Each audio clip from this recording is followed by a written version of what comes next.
बाहुबली पूर्व विधायक पवन पांडे ने विजेधुआ महावीरन में होली मिलन समारोह का आयोजन किया, जिसमें हजारों समर्थकों समेत आम लोगों ने हिस्सा लिया। इसी कार्यक्रम में उन्होंने सपा बसपा गठबंधन प्रत्याशी बाहुबली सोनू सिंह के खिलाफ जमकर आग उगली। सोनू सिंह का बिना नाम लिए ही पवन पांडे ने कहा कि वो तो एसपी को घर में बंधक बना लेते हैं। दुख दर्द की बात करूंगा तो बड़ी लंबी फहरिस्त हो जाएगी, चाहे वो PWD का ठेका हो, चाहे जिला पंचायत हो, चाहे इनकी ब्लॉक हो, सारी जगहों पर इनकी बराबर की गवर्नमेंट इन्होंने बना रखी है। हद तो तब हो जाती है जब इनके गलत कामों पर आपके जिले का पुलिस कप्तान उनके हाथ अभी डालने जाता है और उसको भी बंधक बना लिया जाता है।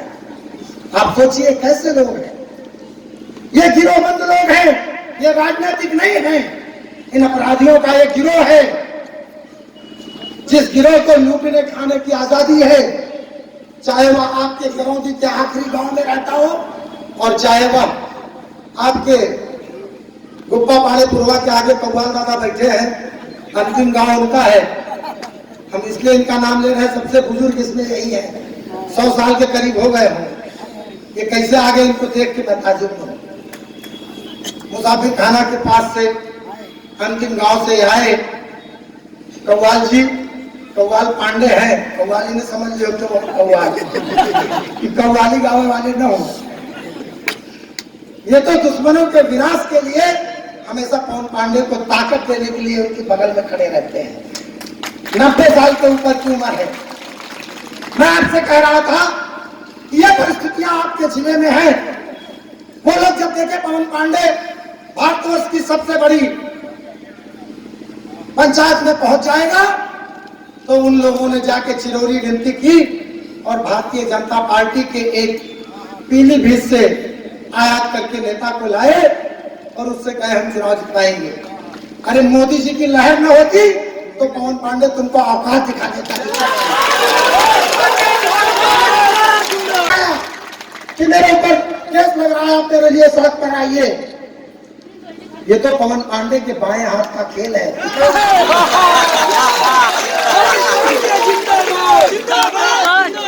सत्य में रहूंगा तो निश्चित रूप से जिस तरह आज तक बेदाग हूं, ऐसे आगे भी बेदाग रहूंगा।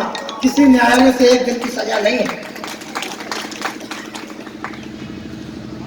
जिसके हनुमान जी और दुर्गा जी हमेशा साक्षात ऊपर विराजमान हो,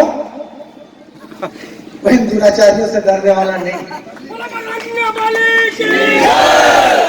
चुनाव हारने के बाद भी तरह तरह से इन्होंने शासन से मुझे कसने का प्रयास किया।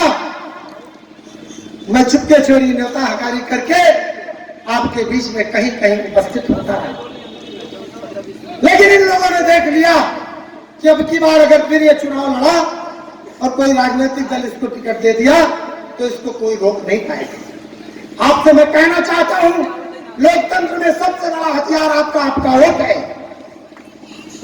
और उस सत्ता की चाबी में अगर मेरी ताकत होगी, दिल्ली के सदन में अगर मेरी ताकत होती, तो अपनी बात